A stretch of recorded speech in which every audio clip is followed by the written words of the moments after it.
Happy Wednesday, everybody. Thank you for joining me once again on our weekly Wednesday Facebook Live tutorial, where we are streaming to Facebook, LinkedIn, and YouTube and Instagram at the same time. If you're joining me on any of these platforms, just say hi so I know you are here. And if you're joining me on Facebook, make sure you click that StreamYard link so I can see your name. Okay.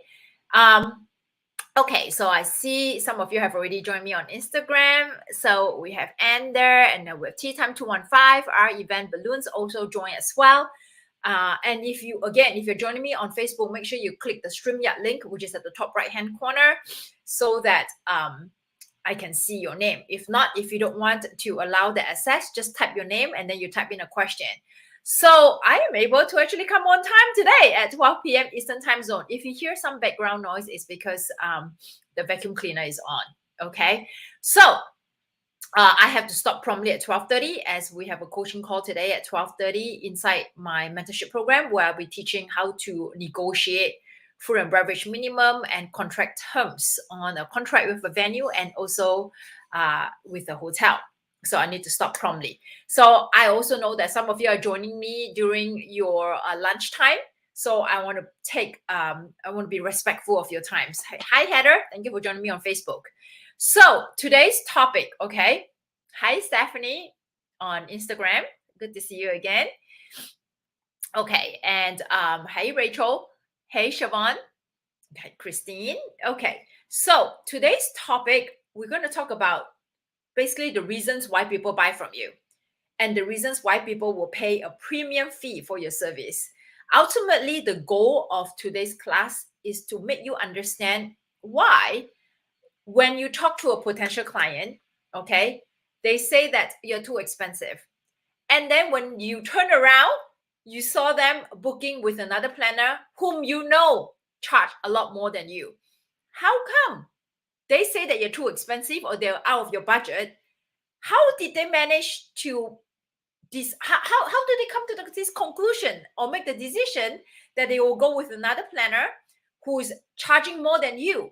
How can you lose out this business because of the price objection? And then when they spoke to another planner, it no longer become a price objection. How many of you have encountered this experience before, when your potential client says that you're too expensive, you're out of their budget, and then the next thing you know, they book with someone else and they pay more? Okay, that feeling stuck.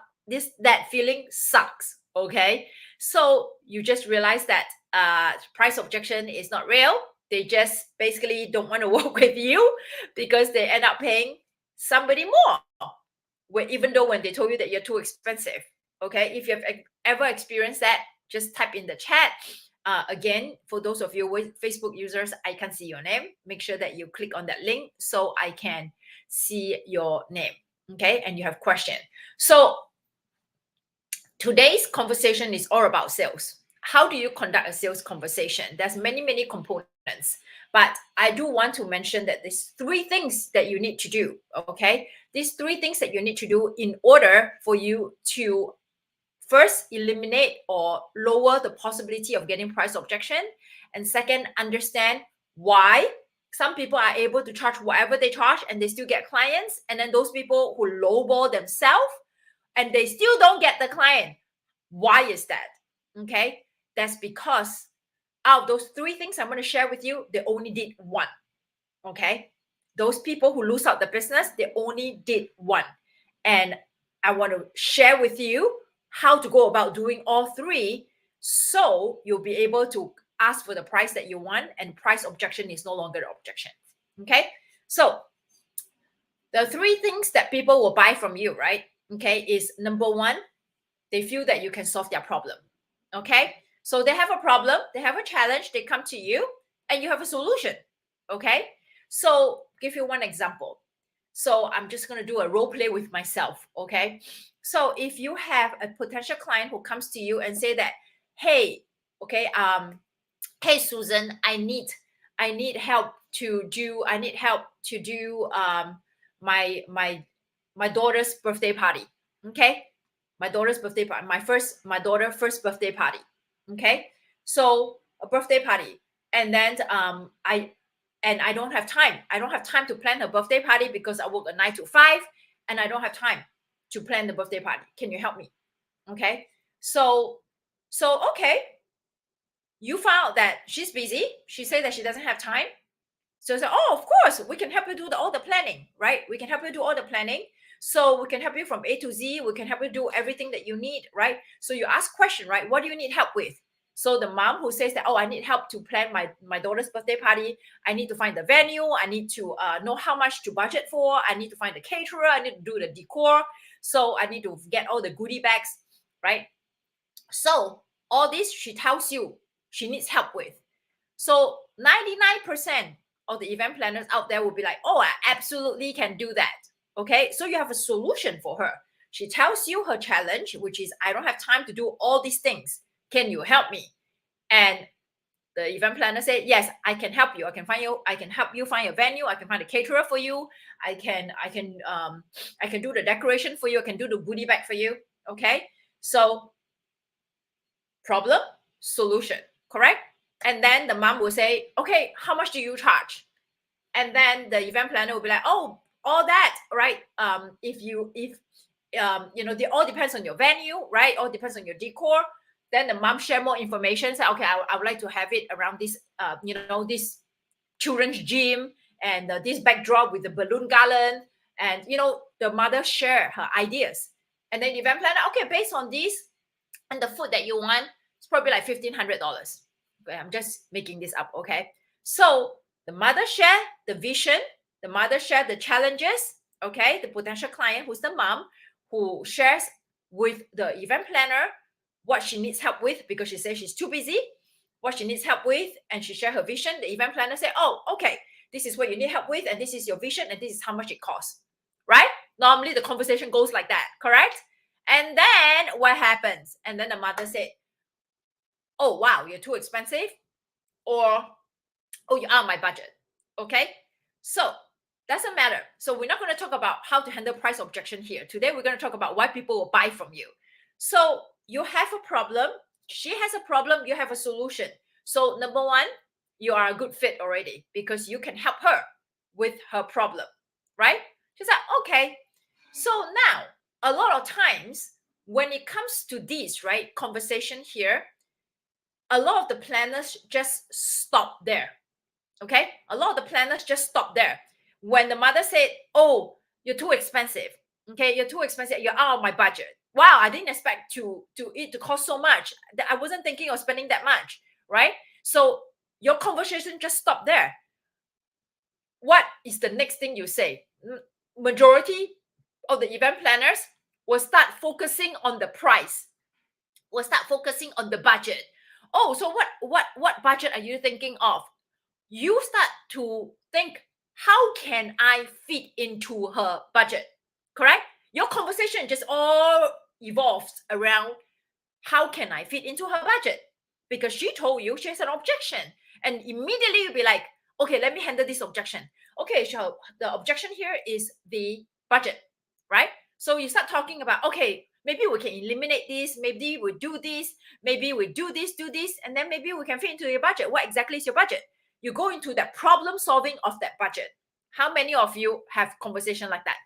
So don't be shy. They tell you a problem, they tell you what they need, they share with you the vision, you share with them your ideas, and then you quote them a price, and then they say it's too expensive.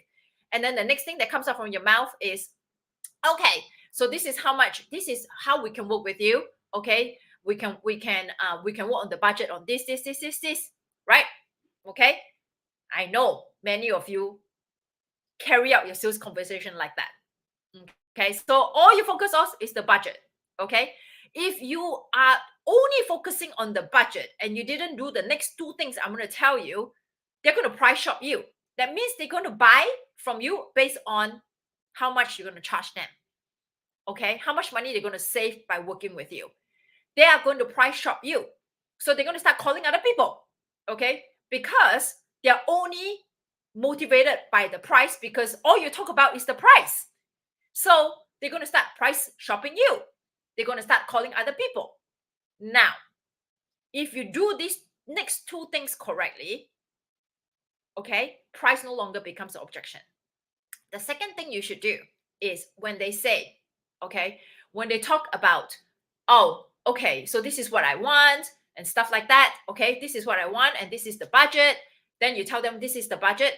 A lot of times, the event planner does not go into the conversation of hearing, okay, making that client feels like they understand why the client needs help.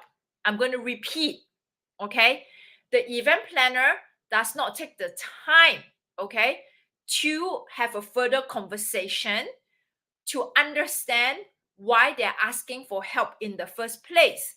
The ultimate goal here is to make your client feel like you understand why they need the help. They need you. They need to feel that they are being heard and being seen. So how do you continue the conversation? Okay, you continue the conversation by saying that, wow, this is such a great idea. Your vision is so nice. Okay, share with me a little bit about when you say that, you know, that you work a full-time job, right? Tell me, what do you do at your work? Okay, so, and then they share with you, and then you empathize with them. You empathize with them and says, oh wow, there's a, you know, you have heavy responsibility. You come home, do you cook for your family? Do you clean? And are you the one who's in charge of doing the homework and everything with your child? So, or take care of your child, bathe, feed, and put your child to bed. Like, you have a lot to do and you still have to clean the house. So you need to understand their life, okay? You need to put yourself in a position that you understand why they're asking for your help, because they say they're too busy. What does too busy means? Okay, you need to bring focus to, I would, you know, to put it bluntly, how painful her situation is right now, that she definitely needs help, okay? And it's worth it to pay for the help. You need to bring up the situation and the emotions that, wow, there's no way she can do it by herself because she's so busy, okay? She's so busy. Because you know what?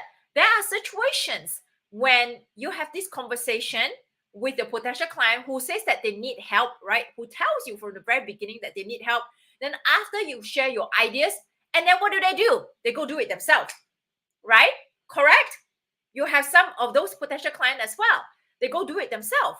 So when you ask more questions, like, oh, tell me about your day. Okay, when you say you're too busy, you know, I know of many moms who like to be hands-on, especially when it's their first birthday. So for their child, okay. So tell me, when you say you're too busy, share with me a little bit about your lifestyle. What do you do, right? And then what do you do at work? Wow, that seems like a very stressful work. It requires a lot of your brain power. So you come home, you must be exhausted. Tell me about when you come home, what do you do at home? Are you in charge of doing all these things for your family? So where do you even have time to rest? So that's when the mom will be like, oh my God, you know exactly how I feel. Okay. I'm so tired. I barely have time to sleep. So now she's thinking, the mom is thinking in her head, oh my God, this person knows what I'm going through. This person knows that I really need help, why I need help. Okay. And she empathized with me. So now you're having this connection with this potential client. You build the bond that you understand where she's coming from, why she's asking for help. Everybody is busy, right? But you understand her particular situation because you ask questions. Okay. So now the client feels that that is someone who understands my position and who knows why I need help. Okay, that's the second thing. You got to make them feel heard. Okay, so you can hear them. You know, you're hearing them, and you are also seeing them, right? They felt seen, they felt appreciated, they felt that you are not treating them just like another number. Okay, yeah. Okay, this is the budget. That's it. Okay, yeah, I can do it. Okay, moving along. Okay, you're not another number. You're not another client. You are the client for her because, okay, you are the client, okay, because she understands, because you understand. Okay, you are the planner for her and she's the client for you because you understand what she's going through And because you understand what she's going through, you're going to have her back. You're going to catch her when she falls. Okay? You're going to make sure that she doesn't have to worry about anything when it comes to this party. You're going to be her backup. Okay? You're going to make sure that she enjoys the party. You're going to make sure that she is able to not worry, okay, or add on more stress to her daily life. So once you make her feel that way, okay, the rapport and the trust is already built. The third thing you need to do, okay, the third thing you need to do is you need to ask. You need to ask why, okay, you need to ask why she, apart from the surface problem, why she needs help because she's busy, right? What does it mean to her if she doesn't need help? What does it mean if she doesn't get the help that she needs? Why she needs the help in the first place? You need to make her understand why she needs the help in the first place. So you're going to have to ask questions like, wow, you are so busy, okay? So, but you have all these beautiful visions, right? So if you were to do it this party yourself, all right, because you just mentioned to me that the budget is too much, so it's not within your budget. So imagine if you were to do it yourself, right? If you were to do it yourself, what would the experience be? What would the experience be? Right? What will you be missing out? Why are we having this birthday party in the first place? Why do you want to create this theme? You want to ultimately have her understand, okay? Have her understand not just the surface problem of, I don't have time, I need help to plan. You need her to understand why she's asking for help. And the ultimate reason is the reason why she asked for help is because she wants to be fully present at the party. She wants to be fully present at the party, and she wants to be able to enjoy that moment with her child. She wants to be the guest at the party, be in a lot of the photos with her child, all right? Seeing her child smile, brim with happiness because her mama has put together a beautiful party for her. This is a milestone event. This is every year the child has a birthday, is a milestone. The mom wants to be present. So you need to evoke that emotion inside her. Sales is all emotional transaction, okay? The sooner you understand this, people buy with emotions first. They buy with emotions first, then logic later. If you have done a great job in evoking the emotions, first, we get them excited about the ideas, right? They share with us the ideas, then we get them excited about the ideas. The first thing we need to do. Second thing we need to do is we need to understand why they're asking help with the surface problem. The surface problem here is I don't have time. Okay? I don't have time. I need help. So you are going to understand, okay? You are going to empathize with them why they need help with the surface problem. I don't have time. Okay? I'm busy at work. Okay? You need to empathize. Oh yeah, your work schedule is so heavy. You come home, you still have to, you have another job. How do you have time to even sleep? It must be so tiring for you. You need to empathize them so that they know that you understand how they feel. When they understand, when your potential buyer understands that you understand how they feel, okay, and you truly understand why they need the help, that means you have done your job. That means you are the planner for them because you speak their language, because you think like them, and you're able to think for them, and you understand ultimately what is the end goal of having this party. The end goal of talking to you is not just to hire you to do the job. The end goal of having this conversation with you, to hire you, is so that she finds somebody to do this party and she is able to be present at the party as a guest, as a mom, not as a host. Okay? That's the end goal. That's her end goal. And it's your job to make her see the end goal. The end goal of having this party is so you can treasure this moment with your child, her first birthday, where you're in the photos with her, in the pictures with her, see her get all messy with her smash cake, right? So just holding her, enjoying that moment, because it passed so fast. But if she doesn't understand that's the end goal of hiring a planner, that means any planner can solve the surface problem. Okay, when you're hiring someone to solve the surface problem, price objection is always going to be the number one objection. But if you're able to connect the emotions, that you understand why she's asking for help, right? And what is the end goal she's trying to achieve by having that party, by having you help them, because now you have just established a position that you are the only person who have taken their time to really understand what is their daily lifestyle is, what the daily stress is going through. And you're also the one who's taken the time to make her understand why it doesn't make sense to do it herself or hire someone who's just treating her like another number. Okay. Oh, I can fit your budget. Okay. So now she has this connection with you, that she's emotionally invested in you. That, remember, right? Sometimes when you speak to somebody, says, I only want that server. When you go to a restaurant, you only want that server to serve you, not other servers, because this server is able to remember your likes and your dislikes. This server is able to create that emotion connection with you. They become personal. So this plan, you want to establish yourself as a planner who that is able to understand what they're going through, understand their vision, inspire them with your vision, and at the same time achieve the emotional end goal of doing the event for them. Okay, it is not an easy task. Again, sales is all about emotions. Okay, a sales happen when emotions connect. Okay, it's an emotional transaction. First you buy with emotion, then you go into the logic. Simple example, okay? When you go to a purse store like a Louis Vuitton, all right? A purse is a purse, right? A purse is a purse. Why does that purse cost $5,000 versus a Michael Kors that costs $200?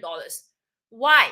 Because people have that connection with that $5,000 purse, because it makes them feel a certain way. So the logic of the price doesn't step in.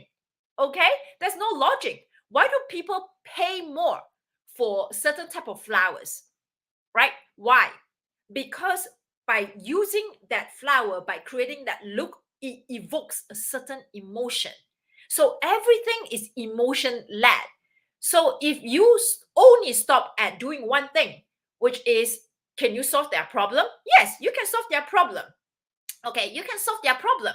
So but you do not make the connection of why do they need help in solving that surface problem. Okay, and what exactly is the bigger problem here? The bigger problem is not that she doesn't have time to plan. The bigger problem is, if she doesn't hire someone to plan the party, the bigger problem is she will not be fully present for the birthday party. That means she will not be able to create memories with her child. She will not be able to remember that day vividly because she's so busy doing everything else. That's a bigger problem. Okay. Once you establish that bigger problem, okay, equates to why she needs help, you got the sale. Okay. What does it mean? Why do you, okay? So I'm sure that you have friends and family who can help you, right? Or I'm sure that you know, like, there's so many things she can find to solve the surface problem. If you don't go deeper into the why she needs help, okay, surface problem, I don't have time, I need help to plan. The deeper problem, if I don't get help, I'm going to miss out that special moment with my child. Okay, so I must get help, and I will pay for that help, as long as the help is somebody I can trust and I can connect, and this person understands what I want, and this person understands why it's important for me that I must have that precious moment with my child for her first birthday. You got the sale. That's how you are able to get paid premium fees But in order for you to get to that level where you can speak this way and take the time and not be motivated by I must get that sale, then you will not get to that level. Okay. So again, at the end of the day, in a sales conversation, your role is to really listen and ask the right questions. And if you go into the sales conversation with a money relationship that is not healthy, that means you must get that sale, you need that money. What would you do? You would do what I just said. You only stop at the very first question. Okay, you have a problem? I have a solution for you. Okay, and this is the budget. And then price objection, and all you do is spending your time talking about that price objection. How do I fit into your budget? Instead of creating the conversation to really understand what exactly is the bigger problem if they don't hire you, and you also don't take the time to find out why she needs help. Okay, the surface problem, why, like all these connections, all these emotions, feeling her, seeing her. So I, every Thursday you guys get my,